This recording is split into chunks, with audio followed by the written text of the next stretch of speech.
Ditemukan potongan tubuh korban mutilasi tanpa kepala, tanpa tangan kiri, dan tanpa kedua kaki.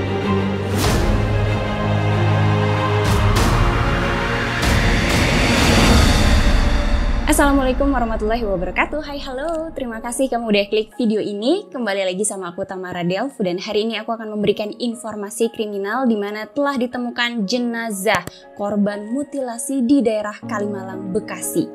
Siapa pelakunya? Apa motifnya? Dan bagaimana ia melakukan pembunuhan serta mutilasi? Inilah kisah seorang jagal manusia Silver. Kita akan masuk dulu ke profil pelaku dan juga korbannya. Korbannya bernama Doni Saputra, usianya 24 tahun. Ia bekerja sebagai salah satu karyawan di minimarket Bekasi.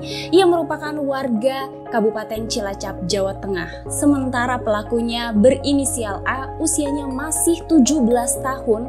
Ia merupakan warga Bekasi dan kegiatan sehari-harinya adalah sebagai pengamen dan manusia silver. Senin 7 Desember 2020 sekitar pukul 8 ada salah seorang saksi yang menemukan jenazah korban mutilasi di daerah Kalimalang, Bekasi. Saksi ini bernama Halimah. Ia memiliki bengkel yang letaknya tidak jauh di daerah Kalimalang. Pada pagi hari itu ia hendak bebersih di depan pekarangan bengkelnya. Kemudian ia melihat ada sebuah gunting yang cukup asing.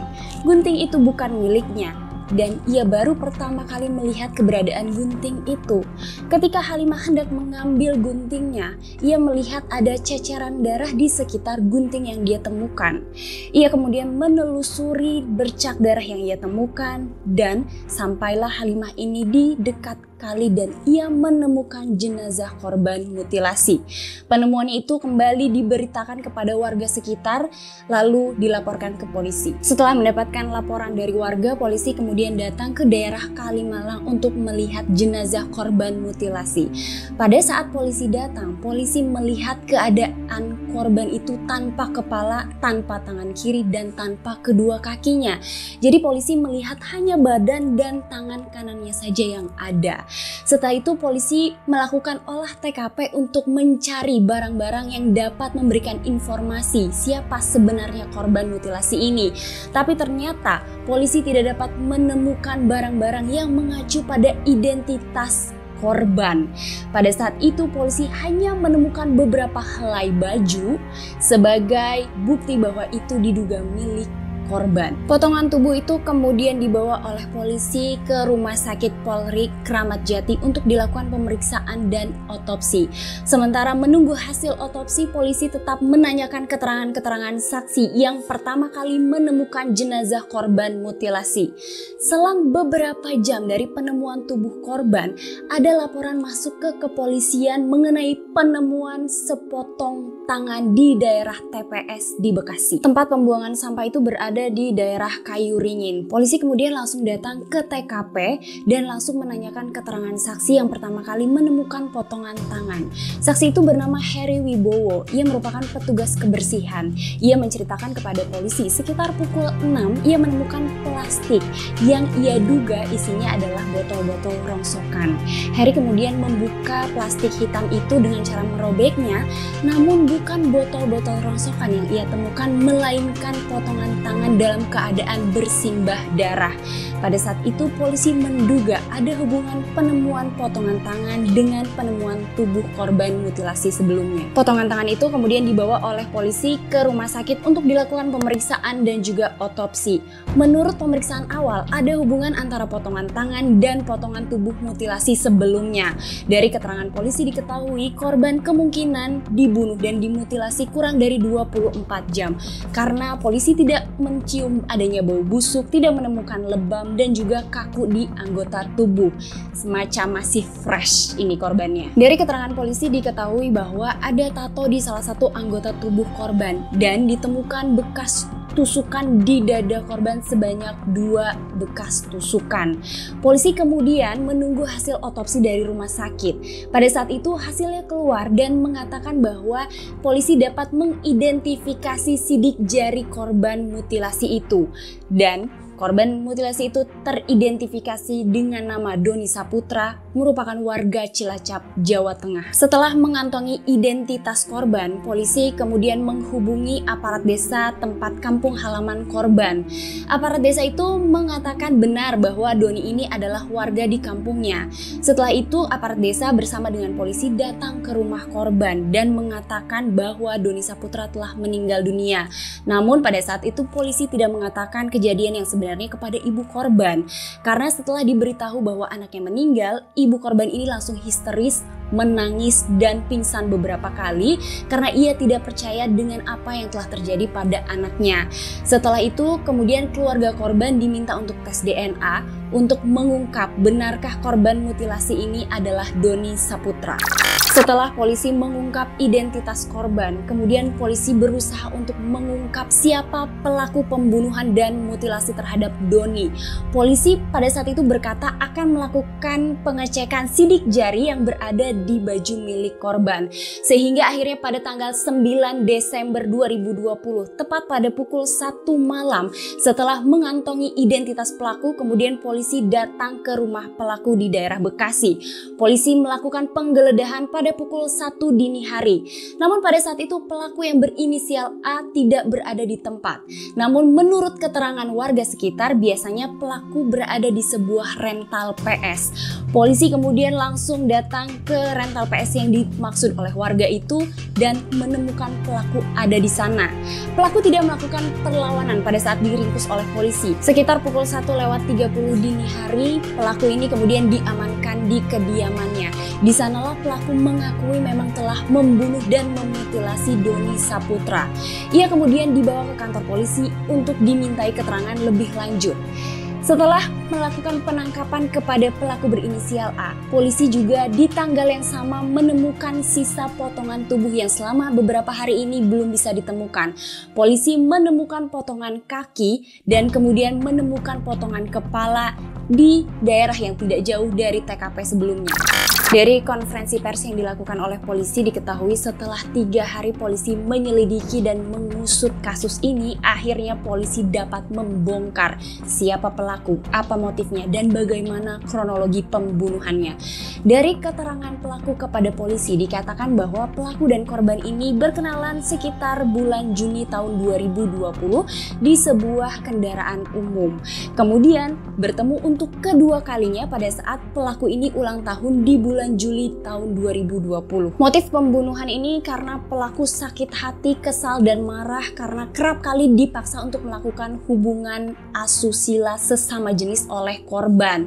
Dikatakan korban ini mulai memaksa dari bulan Juli tahun 2020 dengan iming-iming 1 kali melakukan tindakan asusila atau sebut saja tidur bersama, pelaku ini akan dibayar dengan jumlah Rp100.000. Namun lama-kelamaan bayarannya berkurang dan bahkan pelaku ini tidak mendapat bayaran, hanya mendapatkan kekerasan dari korban. Dari bulan Juli 2020 sampai dengan Desember 2020 diakui oleh pelaku, korban ini telah melakukan tindakan asusila kepada pelaku sekitar hampir 50 kali. Dan lama-kelamaan korban ini tidak melakukan pembayaran, hanya melakukan kekerasan sehingga timbul motif untuk melakukan pembunuhan. Sejak awal 4-5 kali korban ini melakukan asusila kepada pelaku. Kita masuk ke kronologi terjadinya pembunuhan dan mutilasi terhadap Doni Saputra. Pada tanggal 5 Desember sekitar pukul 10 malam, pelaku dan korban ini baru pulang habis jalan-jalan bersama 2 orang teman lainnya.